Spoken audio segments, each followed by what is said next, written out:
السلام علیکم ورحمۃ اللہ. اشہد ان لا الہ الا اللہ وحدہ لا شریک لہ واشہد ان محمدا عبدہ ورسولہ. اما بعد فاعوذ باللہ من الشیطان الرجیم. بسم اللہ الرحمن الرحیم. الحمد للہ رب العالمین الرحمن الرحیم مالک یوم الدین. ایاک نعبد وایاک نستعین. اهدنا الصراط المستقيم صراط الذين أنعمت عليهم غير المغضوب عليهم ولا الضالين. يا أيها الناس اتقوا ربكم الذي خلقكم من نفس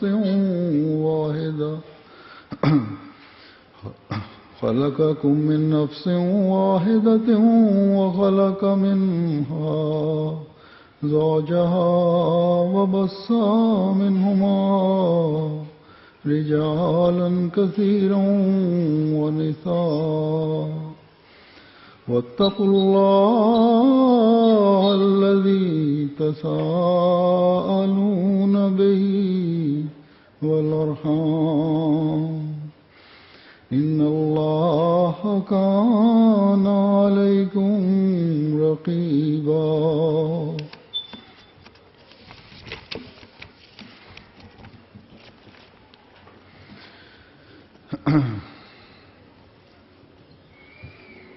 لجنہ امام اللہ کے اجتماع پر عموماً یہ روایت ہے کہ آخری تقریر میری ہوتی ہے، اس کے بعد اجتماع ختم ہو جاتا ہے دعا کے ساتھ.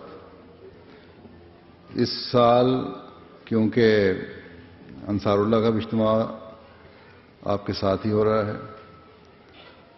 اور اس میں بھی میری شمولیت ہونی تھی، اس لیے یہی پروگرام بنایا گیا کہ آپ کو پہلے وقت کچھ باتیں میں کہہ لوں اور انصار اللہ کو آخر میں دوپہر کے سیشن پہ. بہرحال اس دفعہ یہ پہلا تجربہ ہے انصار اللہ اور لجنہ معاولہ کے ایک ہی وقت میں اجتماع کرنے کا.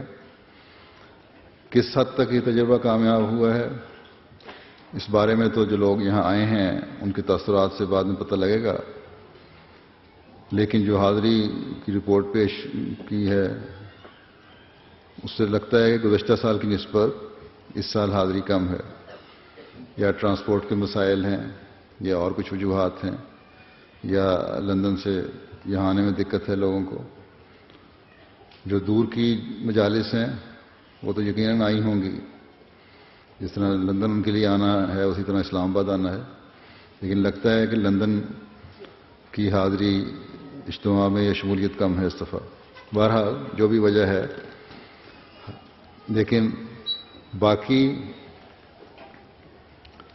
انتظامی لحاظ سے بھی کیا فائدے اور کیا نقصان ہوئے یہاں اجتماع کرنے کے، ان کے بارے میں بھی بعد میں آپ لوگوں کے تاثرات سے ہی علم ہو سکتا ہے.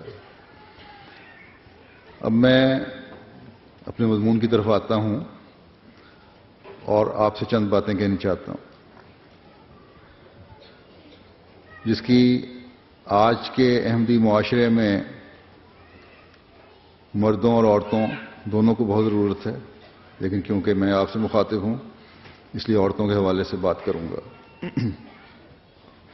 اور یہ تمام باتیں قرآن کریم اور احادیث اور حضرت مسیح موعود علیہ الصلوۃ والسلام کی تعلیم پر بنیاد رکھتے ہوئے میں کر رہا ہوں، اور ظاہر ہے خلیفہ وقت جب بھی کوئی بات کرتا ہے انہی پر بنیاد رکھتے ہوئے کرتا ہے، اس سے باہر نہیں کر سکتا۔ اس لیے ایک احمدی مسلمان کے ذہن میں کبھی یہ سوال نہیں اٹھنا چاہیے کہ یہ مشرق میں رہنے والی عورت کے لیے باتیں ہیں یا مغرب میں رہنے والی عورت کے لیے باتیں ہیں۔ مغرب میں رہنے والی عورتوں سے مراد وہ احمدی عورتیں ہیں جو خالصتاً مغربی نسل یعنی یورپین قوموں سے ہیں، جن میں مختلف اقوام کے لوگ ہیں جنہوں نے احمدیت کو قبول کیا، یا ایشین اور افریقن قوموں کی احمدی ہیں جو یہیں پیدا ہوئیں اور یہیں پلی بڑھیں، یا بچپن یا جوانی کی عمر میں یہاں آ کر آباد ہو گئی۔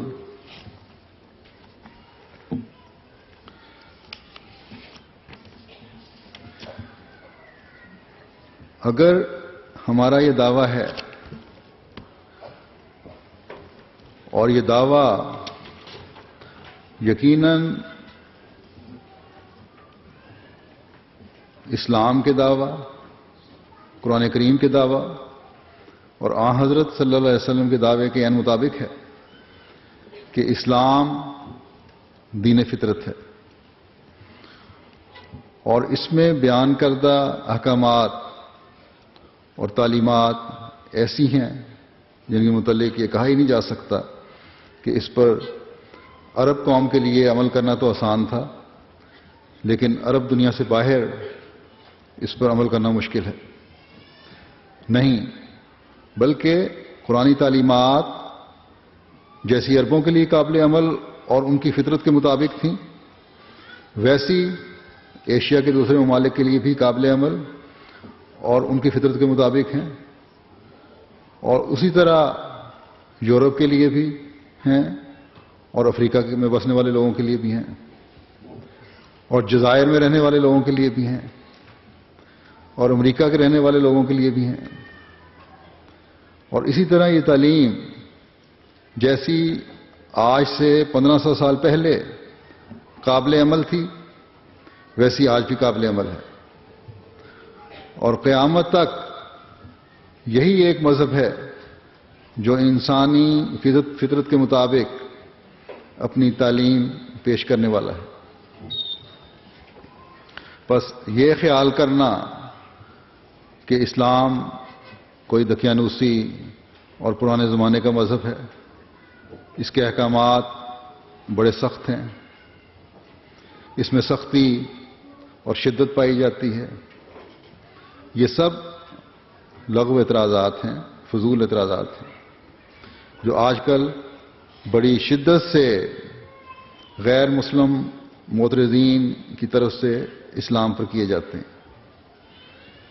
قرآن کریم وہ جامع اور مکمل ضابطۂ اخلاق ہے جس نے گھریلو سطح سے لے کر بین الاقوامی سطح تک اور بچوں کے حقوق و فرائض سے لے کر حکومتوں کے حقوق و فرائض تک تمام باتیں بیان فرما دی ہیں۔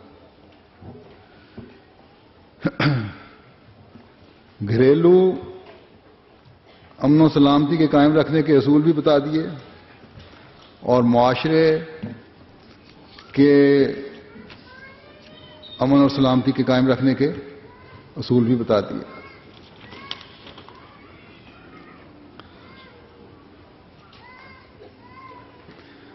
اور پھر بین الاقوامی سطح پر قیام امن کے لیے سنہری اصولوں کی نشاندہی بھی فرما دی۔ آج بھی دنیاوی طور پر آپ اپنے آپ کو بڑا ترقی یافتہ سمجھنے والے لوگ جو ہیں اور روشن دماغ جو سمجھتے ہیں اپنے آپ کو، ان کے سامنے جب اسلام کی خوبصورت تصویر پیش کی جائے تو بے اختیار ان کا پہلا رد عمل یہ ہوتا ہے کہ اگر یہ اسلامی تعلیم ہے تو اس سے تو سوائے امن، پیار، محبت اور بھائی چارے کے کچھ نہیں پھیل سکتا. یہ تو صرف پیار، امن اور محبت اور بھائی چارہ پھیلانے والی تعلیم ہے. بس کسی سچے احمدی مسلمان، عورت یا مرد، نوجوان یا بچے کو اس بات پر شرمسار نہیں ہونا چاہیے، شرمندہ نہیں ہونا چاہیے، کسی قسم کے احساس کمتری میں مبتلا نہیں ہونا چاہیے کہ ہم مسلمان ہونے کی وجہ سے بعض تعلیمات پر عمل کر کے لوگوں کے تمسخر کا نشانہ بن سکتے ہیں. لوگ ہمارے پردے کا مذاق اڑاتے ہیں، یا ہمارے برقعے کا مذاق اڑاتے ہیں، یا ہمارے لباس کا مذاق اڑاتے ہیں، یا ہمارے نماز کے طریقے کا مذاق اڑاتے ہیں.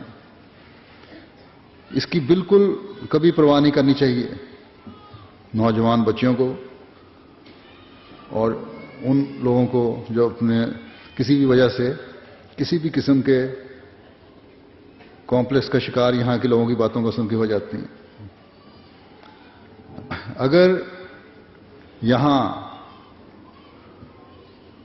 لوگوں کو، نوجوانوں کو جن کا مذہب سے کوئی تعلق نہیں ہے، جن کے چرچ بھی اب فروخت کے لیے بازار میں رکھ دیے گئے ہیں، اس بات پر فخر ہے کہ ہم ہی صحیح ہیں اور آزادی کے نام پر جو چاہو کر لو، اور وقت ثابت کر رہا ہے کہ ان کی اس سوچ کے نتائج انہیں اخلاقی گراوٹوں میں گراتی چلی جا رہی ہے.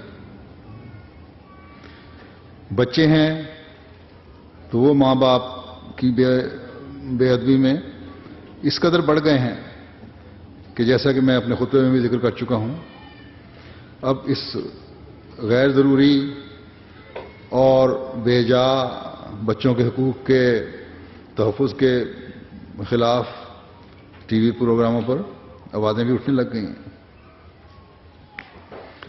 کہ معاشرے کا امن، گھروں کا سکون اور بچوں کے اخلاق اس قدر نیچے گر رہے ہیں اور تباہی کی طرف جا رہے ہیں کہ اس کا سدباب کرتے ہوئے کچھ حدود ہمیں لاگو کرنی پڑیں گی. پھر میاں بیوی کے تعلقات اور رشتوں کو قائم رکھنا ہے تو وہ انحطاط پذیر ہیں، گرتے چلے جا رہے ہیں.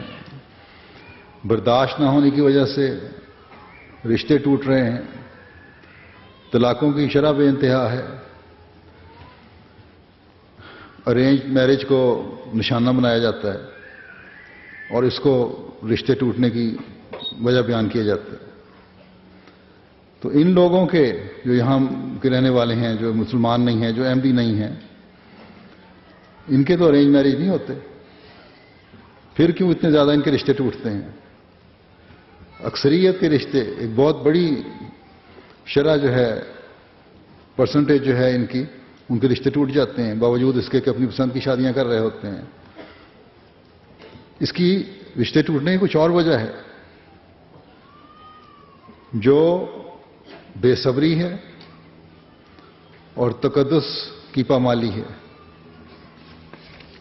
عورت نہ اپنا تقدس قائم رکھتی ہے خود بھی، اور نہ ہی مرد اس کا تقدس قائم رکھتا ہے، اور پھر بے اعتمادی پیدا ہوتی ہے اور اس کے نتیجے میں پھر رشتے ٹوٹتے چلے جاتے ہیں. بہت سے بچے جن کے سنگل پیرنٹس ہیں بہت سی برائیوں میں مبتلا ہیں، نہ ان پر معاشرے کی کوئی پابندی ہے، نہ مذہب کی طرف سے کوئی پابندی ہے، لیکن پابندیوں میں ان کو رکھنا ہے تاکہ وہ مفید وجود بن سکیں. نہ قانون کی کوئی پابندی ہے بلکہ قانون ان کی حمایت کرتا ہے اگر ان کو کچھ کہا جائے تو نتیجہ سامنے ہے. ان سنگل پیرنٹس کے بچے بچپن میں بھی اور پھر جب ٹین ایجرز میں شمار ہوتے ہیں تو ان کی جرائم کی شرح بڑھتی چلی جا رہی ہے. اس لیے نہیں یہ جرم کرتے بچے کہ کسی کا کوئی مقصد ہے، چاہے وہ غلط مقصد ہی ہو، لیکن کوئی مقصد تو ہونا چاہیے جس کی خاطر وہ کام کر رہے ہوں، بلکہ اس لیے کہ یہ دل بہلاوا ہے. چند لڑکے لڑکیاں اکٹھے ہو کر گینگ بنا لیتے ہیں اور پھر فن کے طور پر دوسروں کو نقصان پہنچایا جاتا ہے.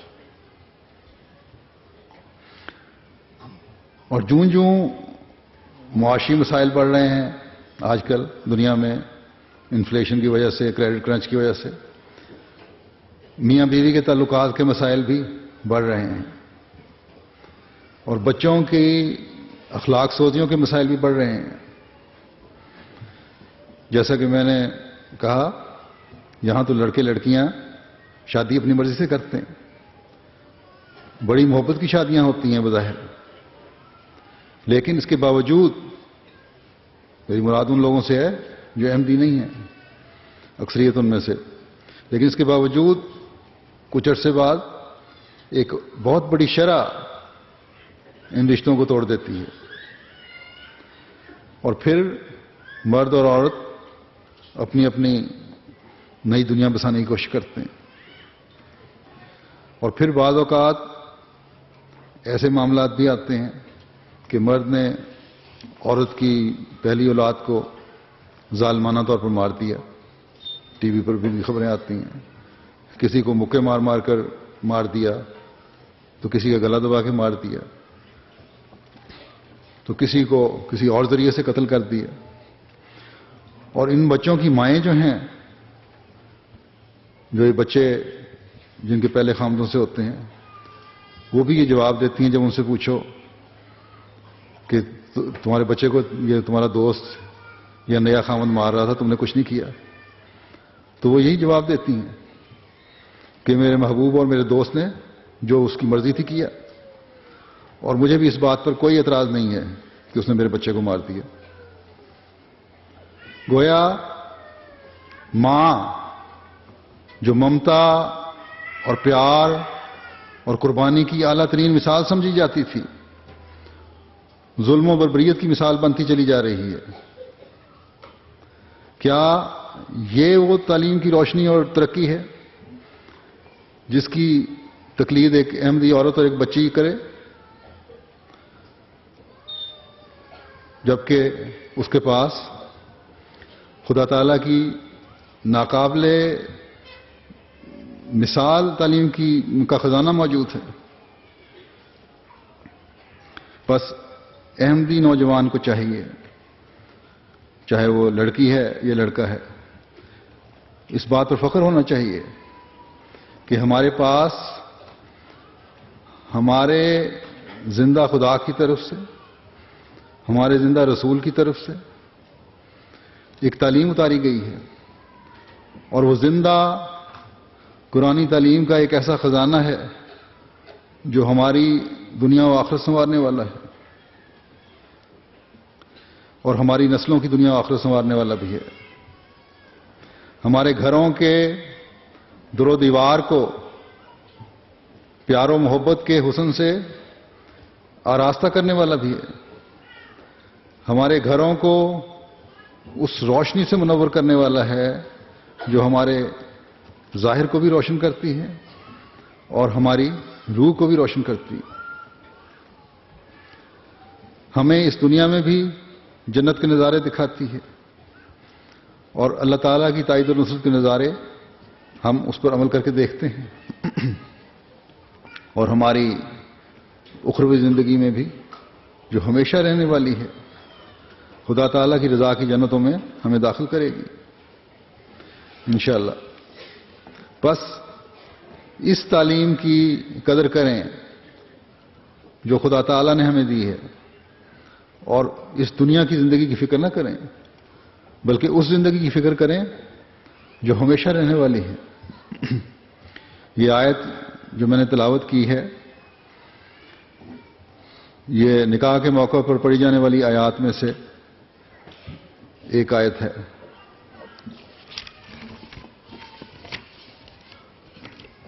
اللہ تعالیٰ اس میں فرماتا ہے کہ اے لوگو اپنے رب کا تقوی اختیار کرو جس نے تمہیں ایک جان سے پیدا کیا اور اسی سے اس کا جوڑا بنایا اور پھر ان دونوں میں سے مردوں اور عورتوں کو بکثرت پھیلا دیا. اور اللہ سے ڈرو جس کے نام کے واسطے دے کر تم ایک دوسرے سے مانگتے ہو اور رحموں کے تقاضوں کا بھی خیال رکھو یقیناً اللہ تم پر نگران ہے. ان آیات میں سے ایک آیت جو شروع میں تلاوت کی گئی ہے اس میں بھی پڑھی گئی تھی. پہلی آیت نکاح کے موقع پہ پڑھی جانے والی آخری آیت ہے وہ, اور تلاوت کی پہلی آیت تھی. تو بہرحال ان آیات میں ایک ایسا مضمون بیان ہوا ہے, اگر دونوں فریق اس پر عمل کریں تو سوال ہی پیدا نہیں ہوتا کہ گھریلو جھگڑے ہوں, رنجشیں پیدا ہوں اور رشتے ٹوٹیں یا سسرال سے مسائل پیدا ہوں. اس آیت میں فرمایا کہ تمہیں ایک جان سے پیدا کیا ہے. اس کا ایک مطلب یہ ہے کہ تمہیں ایک مشترکہ مقصد کے لیے پیدا کیا گیا ہے. اس لیے مرد اور عورت, خاوند اور بیوی اس مشترک مقصد کے لیے مقصد کی تلاش میں رہو, اسے ڈھونڈو. اور اس میں سے ایک مقصد یہ ہے کہ یہ نیا رشتہ جو قائم ہو جانے کے بعد معاشرے کے امن کے لیے دونوں کوشش کرو. اور اس کی سب سے پہلی بات یا ابتدا دو خاندانوں کے اس رشتے کی وجہ سے, بندھن کے ذریعے سے ہے جو جڑا ہے آپس میں, تعلق پیدا ہوا ہے. بس اس تعلق کو اس نہج پر چلاؤ کہ رشتوں میں مضبوطی آئے, دراڑیں نہ آئیں, رشتے پھٹے نہ. لڑکی کو خاوند یا سسرال کی بات بری لگے تو صبر اور دعا کے ذریعے سے اس کا بہتر نتیجہ نکالنے کی کوشش کرے. اگر شروع میں ہی جب ابھی ایک دوسرے کے مزاج کو سمجھا ہی نہیں گیا ہوتا, اس وقت اگر خاوند یا سسرال کی باتیں اپنی سہیلیوں یا گھر والوں سے کرو گی تو رشتوں میں دراڑیں آ جائیں گی, رشتے ٹوٹنے لگ جائیں گے. یہاں جو یہ فرمایا کہ رحموں کے تقاضوں کا خیال رکھو, تو علاوہ اس کے گہرے علمی معنوں کے حضرت مسیح موعود علیہ الصلوۃ والسلام نے فرمایا ہے کہ رحمی رشتے صرف اپنے رحمی رشتے نہیں ہیں, اپنے خون کے رشتے نہیں ہیں, بلکہ خاوند اور بیوی کے اپنے اپنے رحمی رشتے یا خون کے رشتے جو تھے شادی کے بعد ایک دوسرے کے رشتے بن جاتے ہیں, رحمی رشتے بن جاتے ہیں. یعنی خاوند کے ماں باپ بہن بھائی بیوی کے ماں باپ بہن بھائی بن جاتے ہیں, اور اسی طرح بیوی کے ماں باپ بہن بھائی خاوند کے ماں باپ بہن بھائی بن جاتے ہیں. جب یہ سوچ ہوگی تو کبھی رشتوں میں دوریاں پیدا نہیں ہو سکتی, تو کبھی تعلقات خراب نہیں ہو سکتے. بس فرمایا کہ ان کے حق دونوں کو اس طرح ادا کرنے چاہیے جس طرح اپنے رشتہ داروں, ماں باپ, بہن بھائی کے حق ادا کرتے ہو.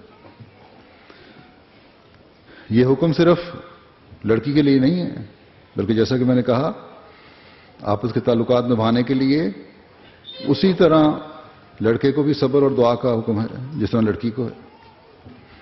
اور اسی طرح دونوں طرف کے سسرالوں کا بھی فرض ہے کہ لڑکے اور لڑکی کی غلط طور پر رہنمائی کر کے یا نامناسب باتیں کر کے رشتوں میں دراڑیں ڈال کر معاشرے کا امن اور سکون برباد نہ کریں.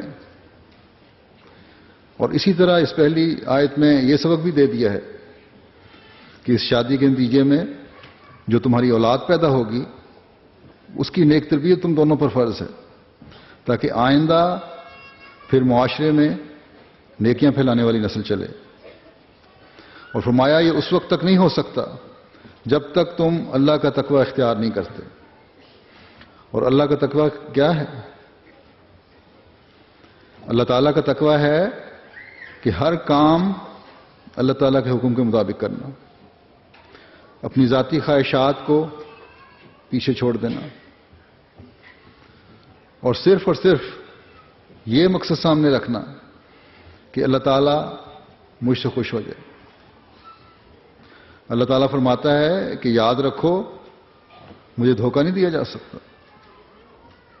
کیونکہ میں تمہارے ہر فعل اور عمل پر ہر وقت نگرانی کر رہا ہوں۔ بس اگر احمدی جوڑے اس حکم کو سامنے رکھیں، وہ ان احکام کی تلاش بھی کریں گے جو اللہ تعالیٰ کی رضا حاصل کرنے والے ہوں گے۔ اللہ تعالیٰ نے نکاح کی آیات میں 5 جگہ تقوی کا لفظ استعمال فرمایا ہے۔ بس ہو ہی نہیں سکتا کہ جو اس حد تک خدا تعالیٰ کے تقوی کو مد نظر رکھے اس کا گھر کبھی فساد کا گڑھ بن سکتا ہے، یا کبھی اس میں فساد پیدا ہو سکتا ہے، کبھی لڑائی جھگڑے اس میں پیدا ہو سکتے ہیں۔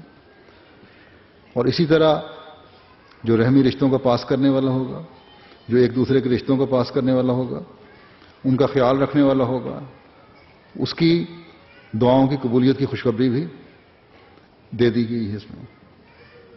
بس اس سے پھر روحانی ترقی کے راستے کھلتے ہیں۔ گویا آپس کے یہ شادی بیاہ کے نتیجے میں پیدا ہونے والے تعلق صرف دنیا کی خاطر نہیں ہے، صرف ظاہری نسل چلانے کے لیے نہیں ہے، یہ اس لیے قائم رکھنے ہیں کہ خدا تعالیٰ کی رضا حاصل کی جائے۔ تو پھر یہ اولادوں کی اچھی تربیت کرنے میں بھی کردار ادا کرتے ہیں، معاشرے کے امن میں بھی کردار ادا کرتے ہیں، اور اللہ تعالیٰ سے تعلق مضبوط کرنے میں بھی کردار ادا کرتے ہیں۔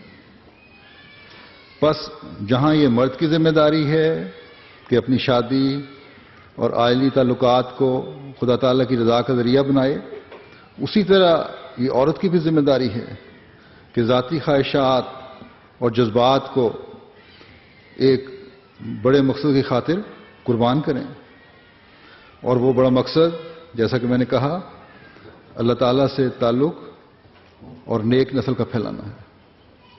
اس لیے حضرت صلی اللہ علیہ وسلم نے ان آیات کا انتخاب کیا کہ شادی جو سب سے زیادہ جذبات کی تسکین اور لذت کا ذریعہ ہے، اس میں صرف ذاتی لذات اور جذبات کی تسکین کو ہی سب کچھ نہیں سمجھنا، بلکہ اس میں بھی تقوی کو نہیں بھولنا، اللہ تعالیٰ کے خوف کو نہیں بھولنا، اگلی نسلوں کی تربیت کو نہیں بھولنا، معاشرے کے امن کو نہیں بھولنا،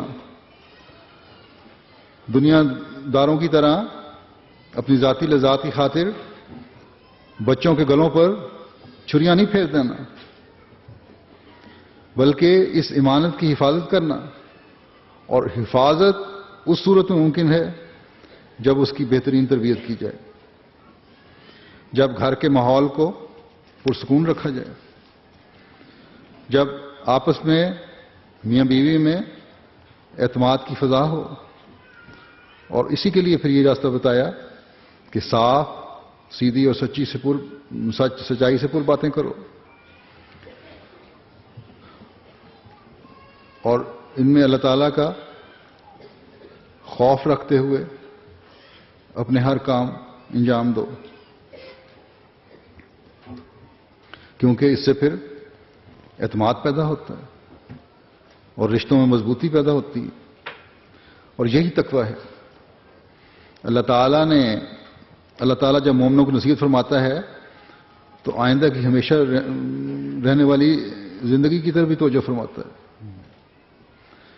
اور آئندہ زندگی کے حوالے سے ہی نہیں، اس دنیا میں نیک اعمال بجانے کے لیے فرماتا ہے کہ یہ اعمال بجا لاؤ تو اس دنیا میں بھی تمہیں جنت ملے گی۔ بس یہ گر اگر ہم پلے باندھ لیں، مرد بھی اور عورتیں بھی، نئی شادی شدہ جوڑے بھی اور پرانے شادی شدہ جوڑے بھی، کیونکہ بعض رشتوں میں دراڑیں اس وقت پیدا ہوتی ہیں جب 4-4 5-5 بچے ہو بھی چکے ہوتے ہیں، اور پھر ایک دوسرے سے نفرتیں پیدا ہو رہی ہوتی ہیں. اگر یہ چیز اپنا اصول بنا لیں کہ صبر اور دعا سے کام لینا ہے اور اللہ کا تقوی اختیار کرنا ہے، تو تمام آئلی مسائل جو ہیں وہ محبتوں میں بدل جائیں گے. اور یہ تبدیلی ہر ایک میں پیدا ہونی چاہیے، ہر احمدی میں پیدا ہونی چاہیے، ورنہ وہ اس عہد کو پورا کرنے والا نہیں ہوگا جو اس نے حضرت مسیح موعود علیہ الصلوۃ والسلام سے کیا ہے. بہت سے مسائل گھروں میں اس لیے پیدا ہوتے ہیں کہ اگر مرد غلطی کرتا ہے تو عورت بھی ویسے ہی رد عمل دکھاتی ہے، جس سے جھگڑے کم ہونے کے بجائے بڑھتے چلے جاتے ہیں. بے شک یہ مرد کی بہت بڑی ذمہ داری ہے کہ عورتوں کا خیال رکھے، ان کے حق ادا کرے. حضرت مسیح موعود علیہ الصلوۃ والسلام نے تو یہاں تک فرما دیا ہے کہ اگر مرد کو پتہ ہو کہ بیوی کے حقوق ادا نہ کرنے کی صورت میں اس پر کتنا بڑا گناہ ہے اور وہ کس طرح خدا تعالیٰ کی پکڑ میں آئے گا، تو اس سزا کے خوف سے شاید مرد شادی ہی نہ کریں. اور بیوی کے حق کے بارے میں حضرت صلی اللہ علیہ وسلم نے فرمایا ہے کہ بیوی کا حق یہ ہے، جو ظاہری حق ہے، کہ خامن جو کھائے بیوی کو کھلائے، خامن جو پہنے بیوی کو پہنائے، اسے گھر سے نہ نکالے. آج کل تو کئی ایسے معاملات آتے ہیں کہ خامن نے یا سسرال نے لڑکی کو گھر سے نکال دیا اور بیچاری کو سڑک پہ کھڑا کر دیا. پھر حضرت صلی اللہ علیہ وسلم نے مردوں کو نصیحت کرتے ہوئے فرمایا کہ مومنوں میں ایمان کے لحاظ سے کامل ترین مومن وہ ہے جس کے اخلاق اچھے ہیں، اور تم میں خلق کے لحاظ سے، اخلاق کے لحاظ سے بہترین وہ ہے جو اپنی بیویوں سے بہترین سلوک کرتا ہے.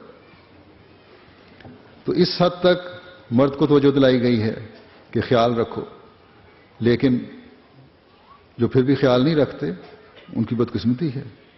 لیکن عورت کو، خاص طور پر ان عورتوں کو جن کی اولاد بھی ہو گئی ہے، اپنی پوری کوشش کرنی چاہیے کہ گھر کے ٹوٹنے کو جس حد تک بچایا جا سکے بچایا جائے. ذرا سی عورتیں بھی بعض دفعہ پولیس بلوا کر مردوں کو گھروں سے نکال دیتی ہیں. یہ عمل اس وقت کرنا چاہیے جب ظلم کی انتہا ہو جائے، جب مرد باز ہی نہ آ رہا ہو اور ظلم کرتا چلا جائے تو عورت کو حق ہے ضرور کرے، اور ساتھ ہی پھر جماعتی نظام کو بھی اطلاع کرے.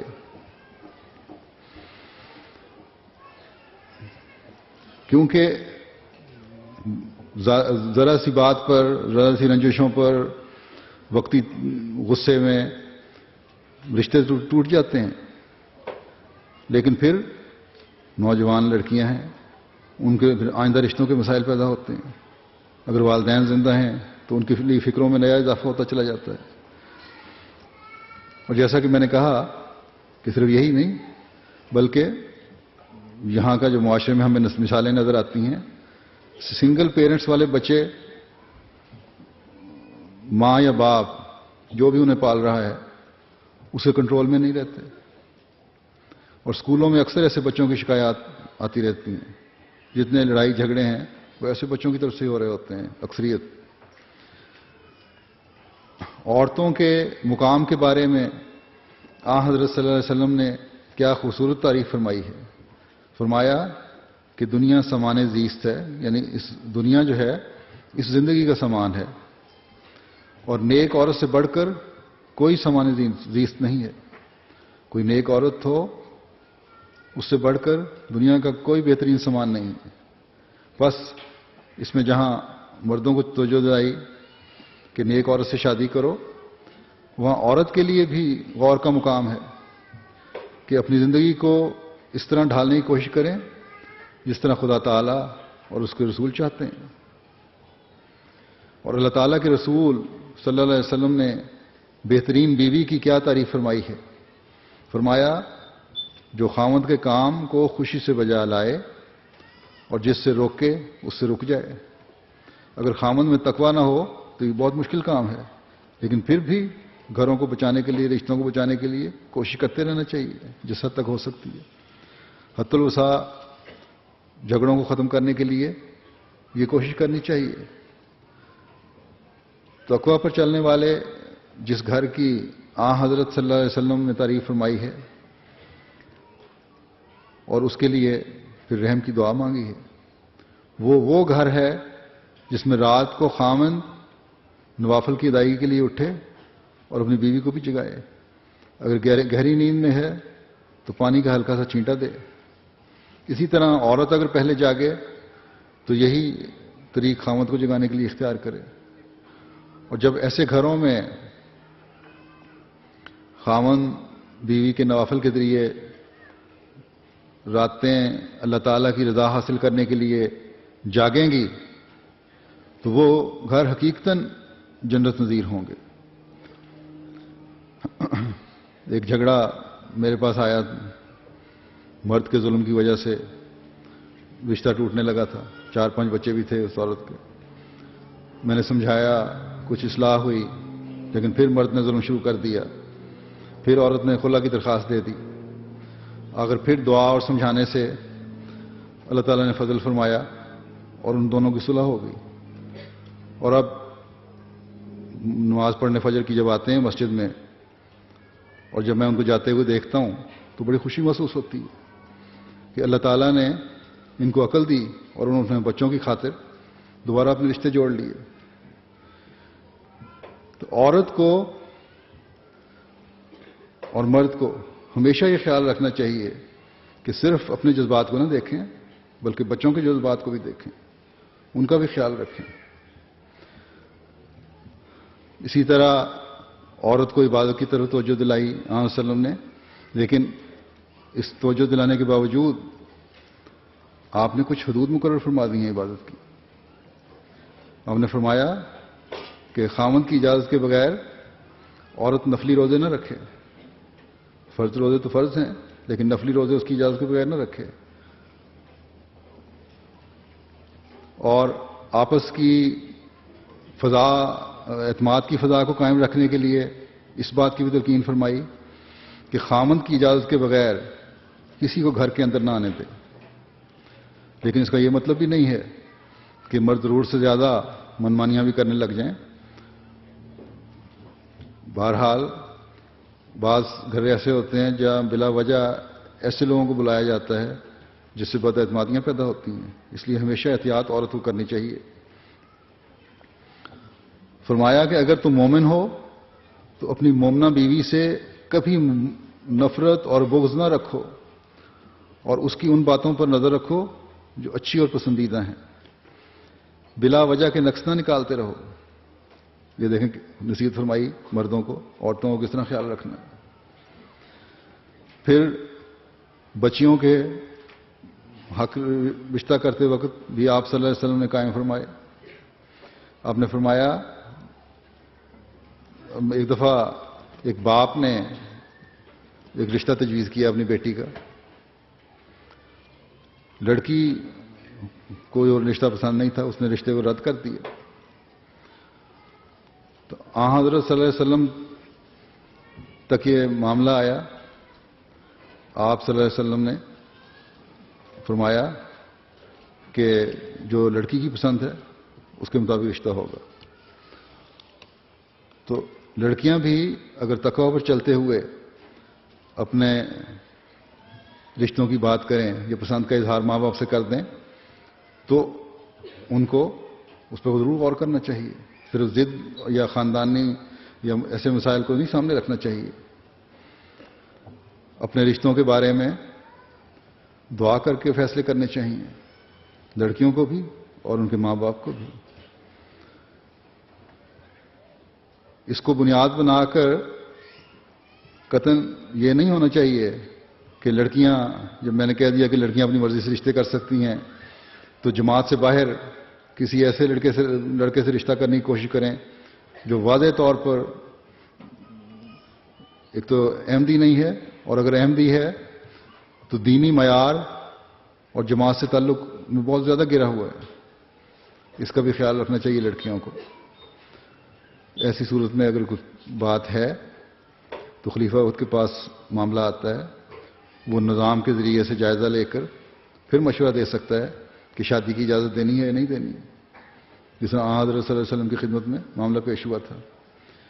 لیکن ایک شریف اور مومنہ بچی کو یہ بات بھی سامنے رکھنی چاہیے کہ ایک مرتبہ جب حضرت صلی اللہ علیہ وسلم نے جب باپ کو کہا کہ بچی کی خواہش کے مطابق رشتہ کرو، تو بچی جو حقیقی مومنہ تھی اس نے عرض کیا کہ میں نے تو لڑکیوں کے حقوق قائم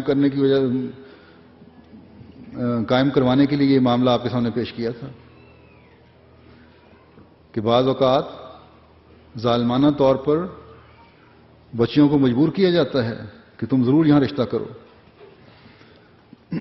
ورنہ ماں باپ ساری زندگی تمہارے سے ناراض رہیں گے، کوئی توجہ نہیں دیں گے. یہ حق اس لڑکی نے عرض کیا کہ یہ حق کیونکہ آپ صلی اللہ علیہ وسلم نے اب قائم فرما دیا ہے، اس لیے مجھے کوئی اعتراض نہیں ہے، میرا باپ بے شک اپنی خواہش کے مطابق میرا رشتہ کر دے. تو یہ اس لڑکی کی بھی نیکی اور تابعداری تھی. تو یہ اعلیٰ فرما برداری اور ماں باپ کے احترام کا خلق ہے جو بچیوں کو بھی دکھانا چاہیے. بچیاں بھی ضد نہ کریں بلکہ دعا کریں، اور دعا کے بعد اگر ان کو شرح صدر ہوتی ہے کو واضح طور پر بعض دفعہ لوگوں کو خوابیں بھی آ جاتی ہیں، خواہش کے مطابق خوابیں نہیں بلکہ خالی و ذہن ہو کے اگر دعا کریں اور پھر خواب آئے تو ماں باپ کو بتانی چاہیے. ماں باپ کو بھی صرف خود دعائیں نہیں کرنی چاہیے بلکہ کسی اور سے بھی دعا کروانی چاہیے کہ آیا یہ رشتہ بہتر بھی ہے کہ نہیں ہے.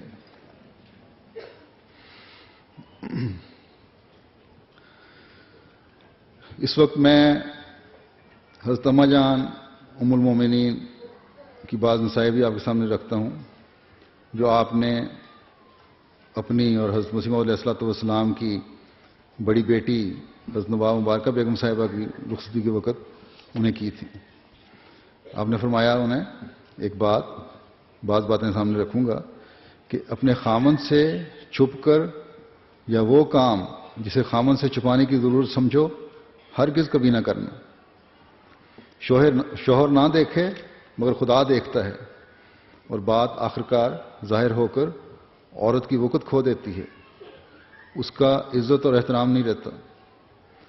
فرمایا اگر کوئی کام خاوند کی مرضی کے خلاف سرزد ہو جائے تو ہرگز کبھی نہ چھپانا، صاف کہہ دینا کیونکہ اسی میں عزت ہے، اور چھپانے میں آخر بے عزتی اور بے وقری کا سامنا ہوتا ہے، عورت کا وقار گر جاتا ہے. پھر فرمایا کہ کبھی خاوند کے غصے کے وقت نہ بولنا. اگر بچہ یا کسی نوکر پر خفا ہو اور تمہیں معلوم ہو کہ خاوند حق پر نہیں ہے، خاوند غصے کی حالت میں ہے، کسی بچے پر کو ڈانٹ رہا ہے یا کسی اور کو کچھ کہہ رہا ہے، اور تمہیں صاف نظر آ رہا ہو کہ وہ غلط کر رہا ہے، تب بھی اس کے سامنے اس وقت نہ بولو. غصے میں فرمایا کہ غصے میں مرد سے بحث کرنے والی عورت کی عزت نہیں رہتی. اکثر جھگڑے اسی لیے بے صبری کی وجہ سے ہو رہے ہوتے ہیں کہ مرد غصے میں آیا، بچوں کو کچھ کہا یا کسی اور کو کچھ کہا، عورتیں بھی اسی طرح کا فوری رد عمل دکھاتی ہیں اور جھگڑے بڑھتے چلے جاتے ہیں. لکھتی ہیں فرمایا کہ اگر غصے میں اس ٹوکنے کی وجہ سے تمہیں بھی کچھ کہہ دے تو تمہاری بڑی بے عزتی ہو جائے گی. بعد میں جب خاوند کا غصہ ٹھنڈا ہو جائے تو بے شک آرام سے اس کی غلطی کی نشاندہی کر دینی چاہیے، اصلاح بھی فرض ہے. مرد عورتوں کو یہ نسخہ بھی یاد رکھنا چاہیے جس کا حدیث میں ذکر ملتا ہے کہ غصے کی حالت میں کھڑے ہو تو بیٹھ جاؤ یا وضو کرو تو غصہ ٹھنڈا ہو جاتا ہے. میرے پاس تو جب بعض شکایات آتی ہیں تو میں تو مردوں کو یہی کہا کرتا ہوں کہ یہاں تو پانی کی کوئی کمی نہیں اس ملک میں، تم اپنے شاور یا ٹوٹی کھولا کرو پانی کی، اس میں سر نیچے رکھ دیا کرو، غصہ ٹھنڈا ہو جائے گا.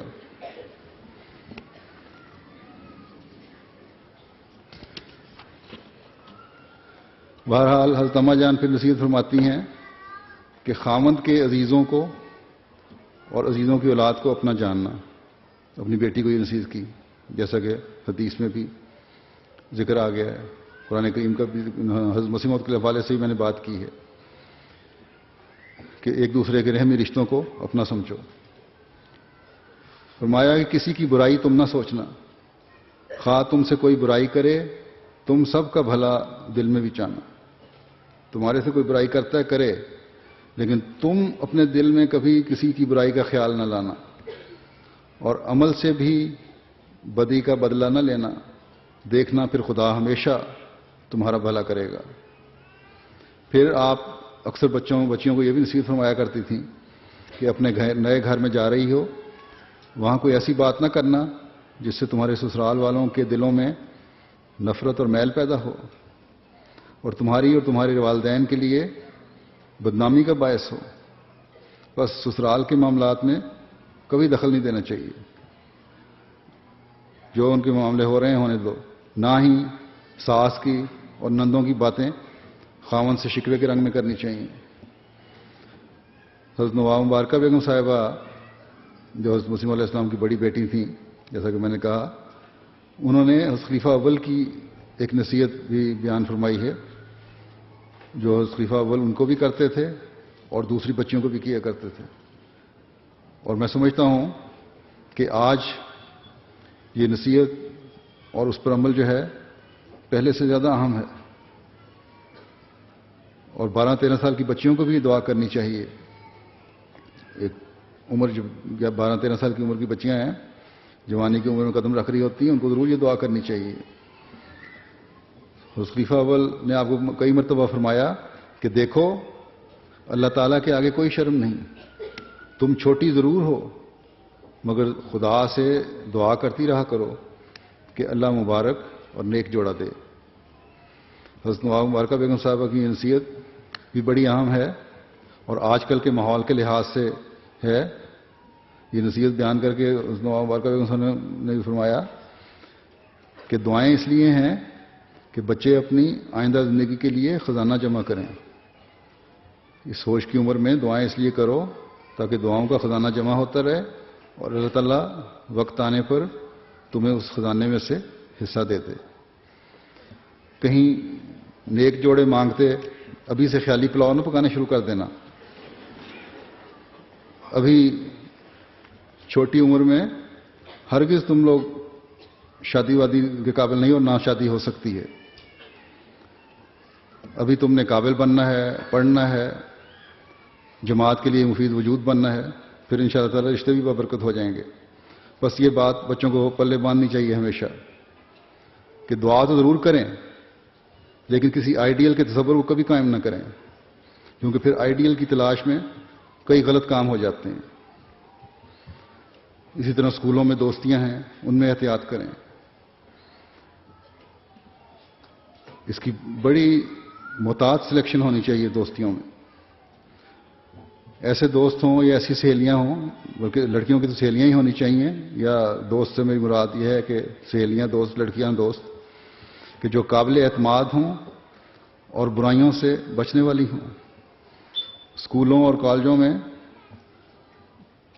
لڑکوں لڑکیوں کے ذریعے دوستی کے نام پر ہی پھر شیطان اپنا کام کر جاتا ہے۔ اور میں کئی مرتبہ میں بھی کہہ چکا ہوں کہ عورتوں کو بہت زیادہ اپنے تقدس کا خیال رکھنا چاہیے، بچیوں کو بہت زیادہ اپنی پاکیزگی اور اپنی عزت کا خیال رکھنا چاہیے، اور ہمیشہ یاد رکھیں کہ جو کام آپ اپنے والدین اور بزرگوں اور بڑوں جماعت کے عہدیداروں کے سامنے نہ کر سکیں وہ غلط ہے، وہ زہر ہے اور گناہوں کی طرف لے جانے والا ہے۔ اس لیے ہمیشہ ایسے صاف ستھرے عمل رکھیں جو ہر ایک کے سامنے کیے جا سکیں۔ ناصرات کی آخری عمر کی بچیوں 12 سے 15 سال اور لجنہ کی ابتدائی عمر کی بچیوں کو خاص طور پر اس بات کا خیال رکھنا چاہیے، کیونکہ یہی عمر ہے جس میں شیطان بہت زیادہ انسان کو قابو میں کرتا ہے۔ اور جیسا کہ میں شروع میں بیان کر چکا ہوں، غیر مذہب والوں یا خدا سے دور ہٹے ہوئے لوگوں کے سے کبھی متاثر نہ ہوں۔ دجال مختلف طریقوں سے اپنے جال میں پھنساتا ہے اور کبھی پیار سے کبھی روب سے اپنے جال میں پھنسانے کی کوشش کرتا ہے. بس تم نے دعائیں کرتے ہوئے اس کے حملوں سے بچنا ہے. ایک اہم خواب کا بھی میں ذکر کرنا چاہتا ہوں جو حضرت نواب مبارکہ بیگم صاحبہ نے دیکھی. کہتی ہیں ایک دو بچیوں کو نصیحت کر رہی تھیں.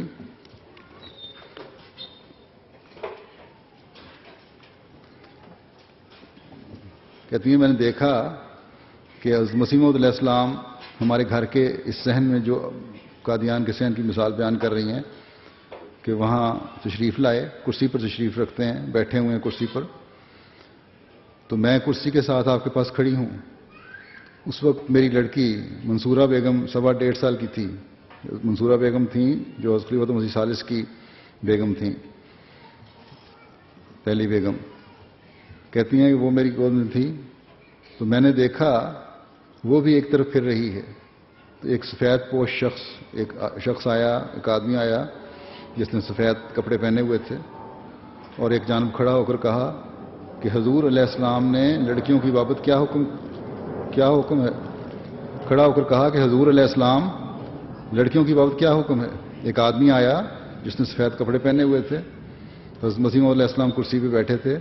آپ سے پوچھا کہ حضور لڑکیوں کے بارے میں کیا حکم ہے. تو آپ نے نظر اٹھائی, حضرت مسیح موعود علیہ السلام نے نظر اٹھائی اور بہت پرجوش آواز میں فرمایا کہ جب تک تم اپنی لڑکیاں بنیادوں میں نہیں دو گے احمدیت کی عمارت کھڑی نہیں ہو سکتی. تو کہتی ہیں کہ اس وقت خواب کے بعد یہ تعبیر میرے ذہن میں آئی کہ ایک اور بڑی صحیح تعبیر ہے یہ کہ ایک تو لڑکیوں کو تعلیم دینی اور نیک تربیت کرنا ضروری ہے. ان کی تعلیم کا بھی خیال رکھنا چاہیے اور ساتھ ہی ان کی نیک تربیت کا بھی خیال رکھنا چاہیے تاکہ وہ آگے اولادوں کو دینی تعلیم و تربیت پر پوری طرح توجہ کر سکیں جب ان پہ وقت آئے. اور سلسلہ مبارک نسل کا چلتا رہے. دوسرے یہ کہ لڑکوں کی بیویاں بھی احمدی لائیں. یہ بڑی عورتوں کے لیے بھی نصیحت ہے کہ لڑکوں کی یہاں آ جاتی ہیں بعض دفعہ رشتے کرنے کے, فلاں سے رشتہ کر دیں, فلاں سے رشتہ کر دیں, ہمارا لڑکا مانتا نہیں تو اس کو منوائیں کہ لڑکوں کی بیویاں بھی احمدی لائیں. آخر احمدی لڑکیوں نے بیاہ کے جانا ہے کہیں. جب احمدی لڑکیوں کو ہم اجازت نہیں دیتے کہ باہر کسی غیر احمدی سے بیاہیں تو پھر لڑکوں کو قربانیاں دینی چاہیے اپنے جذبات کی اور احمدی لڑکیوں سے بیاہ کرنے چاہیے. کہتی ہیں کہ میں نے بیویاں بھی احمدی لائیں تاکہ نسل خراب نہ ہو. یہ بھی بڑا ضروری چیز ہے. ماں کا اثر بہت ہوتا ہے. ماں کی گود سے بچہ پہلا اثر لیتا ہے.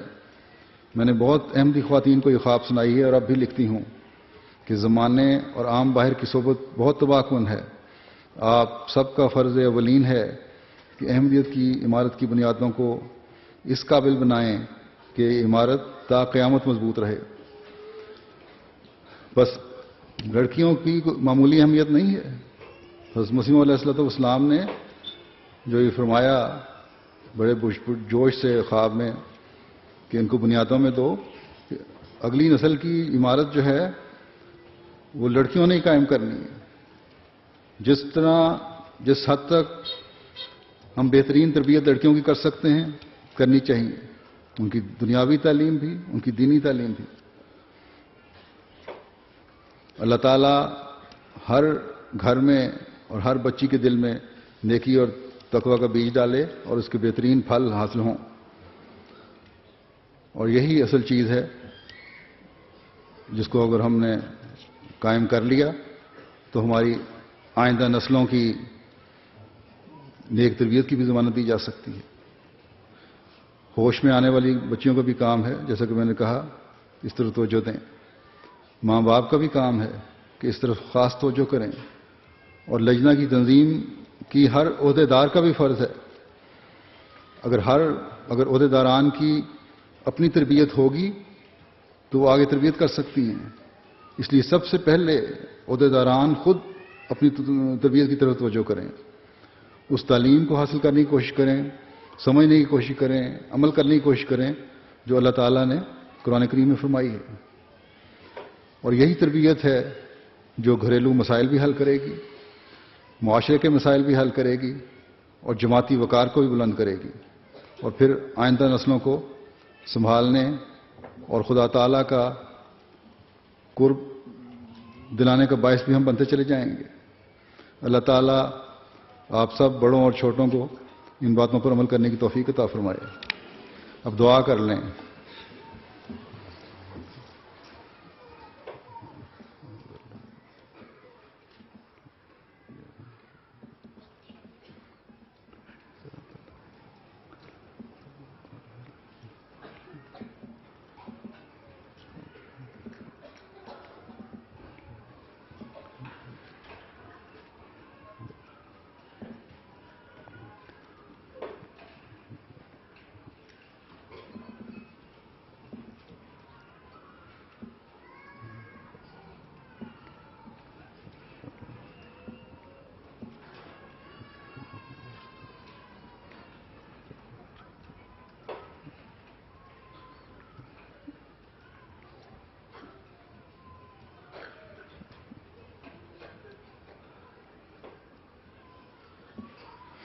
آمین. ایک بات جو رہ گئی ہے، جمعہ کی رات کو شاید شورا نے، لجنہ کی شورا نے صدر لجنہ کا انتخاب کیا آئندہ 2 سال کے لیے. اس میں شمائلہ ناگی صاحبہ کی تائید میں سب سے زیادہ سفارش آئی ہے.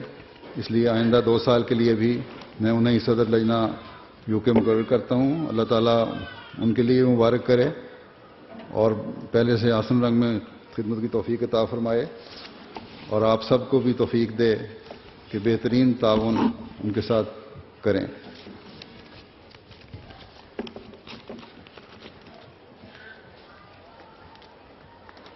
السلام علیکم ورحمۃ اللہ وبرکاتہ.